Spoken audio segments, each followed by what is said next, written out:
This is a very specific message, and there's nothing racist about it. In my last message, I talked about in a past life, I was this dude's house slave. Right now, we got some African American person who's seriously offended that I said that. Chomping at the bit to get butthurt. So, what you have to understand, if you want to get triggered and butthurt and flex your ego, you will be able to find what you're looking for. It's called projection. You project what you want to see to activate your butthurt. Yeah, the Irish were some of the first slaves. They were house slaves, and they worked under pure slavery or another form of slavery called indentured servitude, which means you're my house slave until you work your slavery off. So we're going to keep track of every morsel of food you eat, every bit of whatever my shit you're using. We're going to keep track of how much it costs a night for you to stay here to be my slave. And you work all that off, and if there's anything left over, that can go towards freeing yourself. It takes for fucking ever for an indentured servitude slave to get free.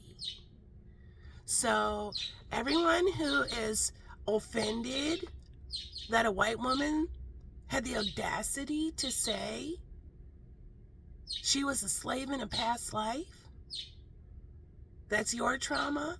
Yeah, that's everybody's trauma. The Irish were some of the first slaves, and I'll find some sort of documentary here on YouTube, and I'll put it in the comment section right here. The end lesson of this is nobody should compare their trauma. My trauma is more traumatic than your trauma. My history is trauma. What you should get out of this is, if you got activated and you said, how dare you say that? You're not even black. I'm Irish.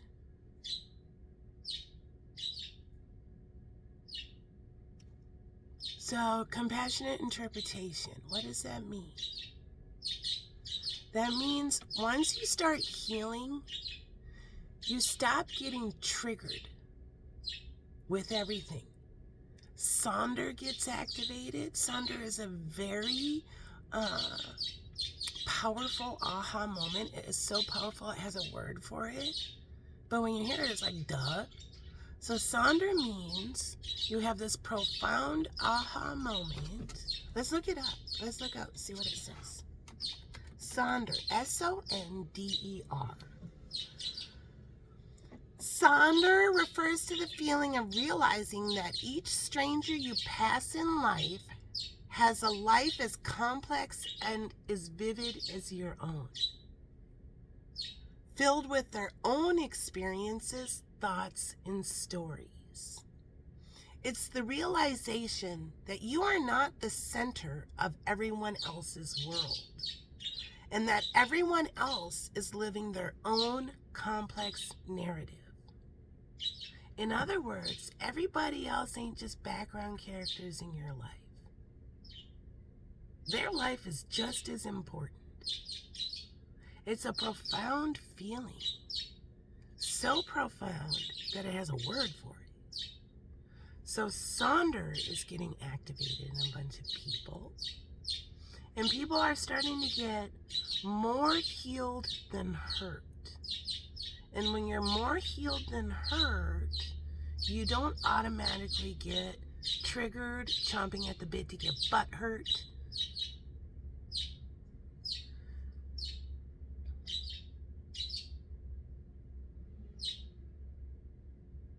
So, if it comes to, I have pain in my bloodline, and you have pain in your bloodline, But my pain is so much more than your bloodline pain.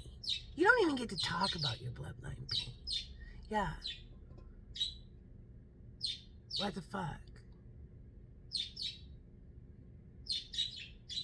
So, compassionate interpretation means, and this is part of doing the work, you hear that a lot. It means I am going to listen to somebody, I'm going to discuss with somebody, I'm going to have this conversation where the outcome is the end goal, is the outcome comes to a better or resolved situation.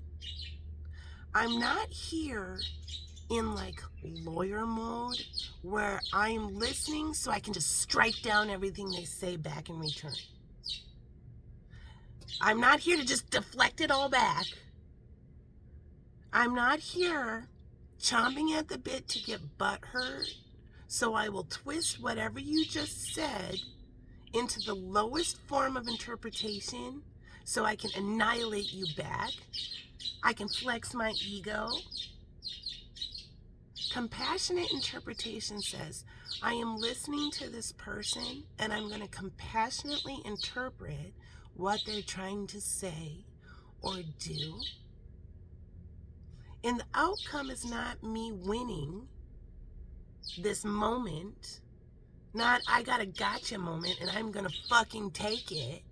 And Puppy going to learn not to pee in the carpet, rub his face in it. Yeah, that's not compassionate interpretation. Compassionate interpretation is I am going to listen to what they say and I'm going to interpret it through the highest vibration. And the outcome is to get to a better resolve of the situation. So there are a lot of people that have decided they're going to compassionately interpret. And that's doing the work. And when you start doing the work, it's hard. It's hard. Listen up. It is harder to be an optimist than a pessimist. You can survive on low-hanging rotten fruit as a pessimist your whole fucking life. It takes more work to be an optimist and get the higher quality fruit that you have to work for. That's why there's more pessimists than optimists. But the optimists are the real spiritual martial artists. All right, so there's the message. Yeah, and if anyone had slavery in their ancestry, I am so sorry for that. That travels down through generations. Generations. That pain is in the DNA. I just like now let's go talk about African American slavery. For every year a person or a group of people are oppressed, it takes 2 years to undo that oppression. So this part of this lesson is for those people who say, be quiet, African American people. Slavery was over a long time ago. You have the same opportunities as I do. It is 2025. It's the lesson of the $100 race, and I'll put that video in the comment section of this video, and this video originated on YouTube. And it links right to another video on YouTube. If you don't want to click the link, I get it. You can copy the title and put it in search on YouTube, the $100 race. So I'm Googling right now. How long was slavery in the United States? Slavery in the United States, specifically chattel slavery, where enslaved people were treated as property, spanned roughly 246 years. Roughly. So let's do it. For every year a community is oppressed, it takes 2 years to erase that oppression. So let me get my calculator. Let's double check 246. So we're going to do 246 years times 2. That's 492 years it will take to erase slavery in the United States of America. Well, when was the last? So let's get a new window up here. When did slavery end? Slavery in the United States officially ended with the ratification of the 13th Amendment to the U.S. Constitution on December 18th, 1865. The amendment prohibited slavery and involuntary servitude. That's what I was just explaining. Indentured servitude throughout the nation.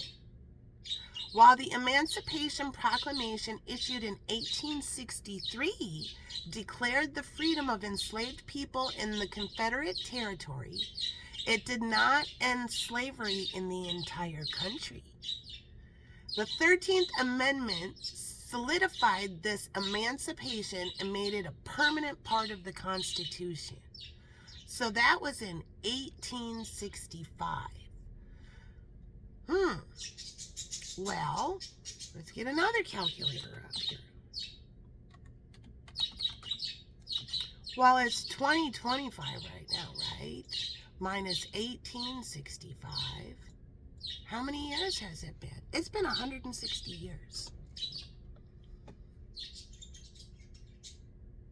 Well, but it's 492 years before. So 492 minus 160 years is 332 more years. Am I getting the math right? Why is that? Why is that? So if we think in people, especially people who are born after 2000, like 19-something seems like so long ago, and then 18-something seems like ancient. Yeah, it wasn't that long ago. When you think people ago, there wasn't that many people ago. And so when slavery ended, there was a whole community of people who, many of them didn't have an education. Many of them had no land ownership. They had no ancestors where the property got passed down through generations. They had no money management skills. They had no solid families.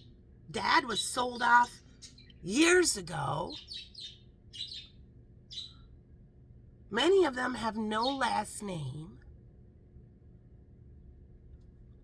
Not that many people ago were just, you're free. Still to this day, African Americans, many African Americans are not homeowners. They are renters, still living paycheck to paycheck. They can't get that step ahead. And that is a direct result of slavery of their ancestors. That was not that many people ago.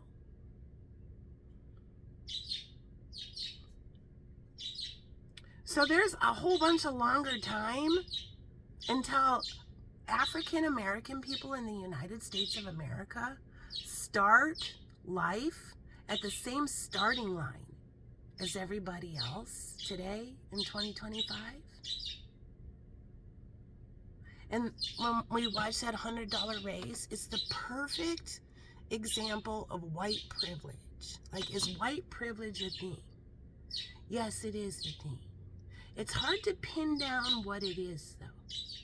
And this video perfectly explains it. So, as a white person, Or do white people need to feel embarrassed or ashamed for being white? No, you don't. But you have to acknowledge white privilege exists. And here's how it exists. In that video, now every one of those kids are getting, they're all lining up at a starting line, and the teacher starts asking questions. Take one step forward if your mom and dad are still together. It's actually, he says, take 2 steps forward. At the starting line, and those are all good kids, every one of those kids immediately cheats without realizing they're cheating. The teacher says take 2 steps forward if you qualify for this, if your parents are still married.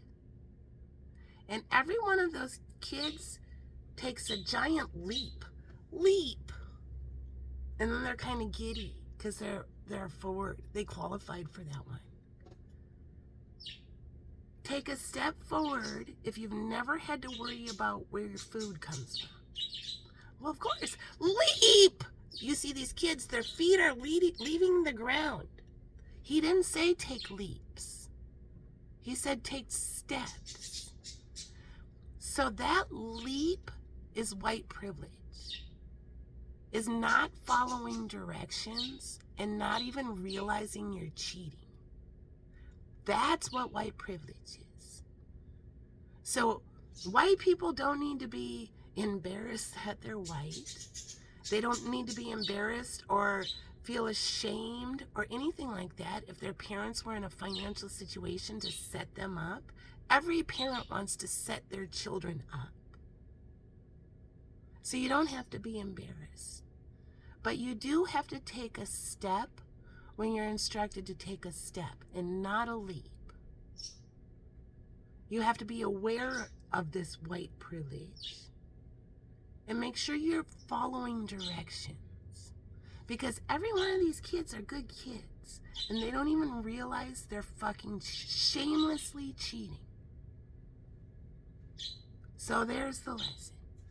All right. I'll find something about Irish slavery and indentured servitude if you're interested. I'll put that in the comment section too.